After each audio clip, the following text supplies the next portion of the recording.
one of my greatest passions for children's ministers is that they have really healthy relationships with their senior ministers. I think a lot of times senior pastors and children's pastors have accidental friction and problems between them, and my heart has been lately, just burning on my heart lately has been just that relationship to become like fathers and sons, or fathers and daughters. And I mean, I've preached whole sermons on this and seen it all over the world, where it's like, wow, the orphan spirit really works hard to try and or and get children's pastors to be, agree with orphan thinking, orphan mentality towards their senior pastors. And I've just been thinking about this lately. There is a major difference between saying to someone, a spiritual authority in your life, a spiritual person in your life, there's a major difference between saying, I want you to father me, and saying, I want to be your son or daughter. Because honestly, a person, a spiritual authority, a spiritual person, a father can only father a person to the extent that they're willing to be a son. If I'm not, or a daughter, if I'm not willing to be a son, it's really hard for you to father me.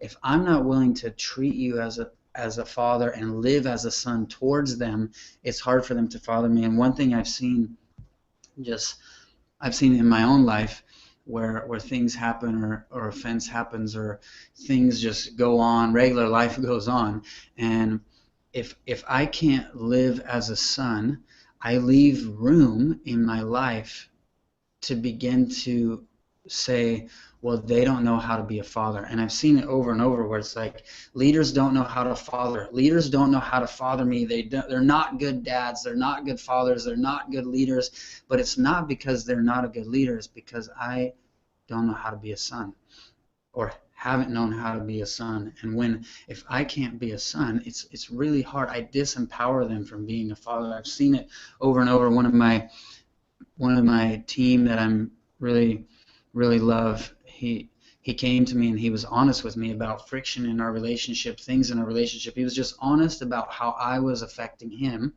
and I realized he wasn't blaming me, he wasn't accusing me, he wasn't saying I was a bad father to him, a bad mentor to him. He was saying, here's what's going on with me. And that is a perfect picture of a son, to come and say, this is what's happening in here.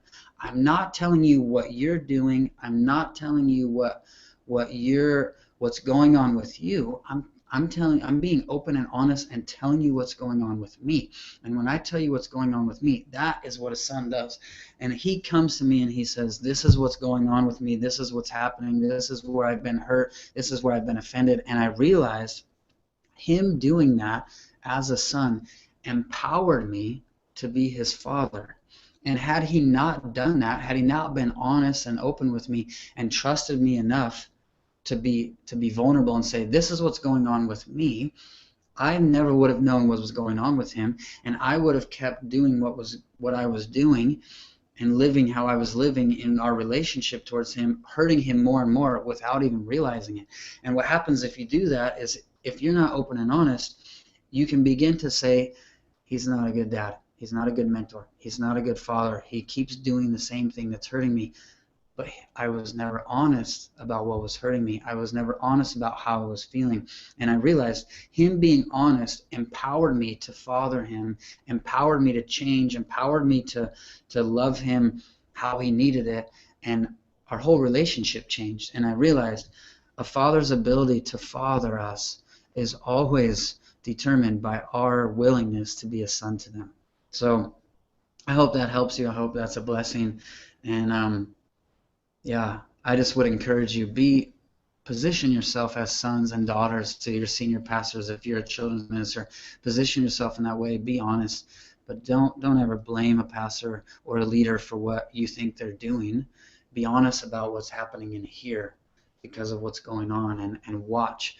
I've seen it over and over, where all of a sudden the only way you discover how amazing your pastors are at fathering you, how amazing they are at leading you, how amazing they are at pastoring you and mentoring you. The only way you'll see how amazing they are is if you're willing to position as a son or daughter and be honest and empower them to father you versus disempowering them by just being offended. So hope that blesses you, and I hope the relationships between children's pastors and senior pastors can just continue to thrive and grow and be awesome. So talk to you later.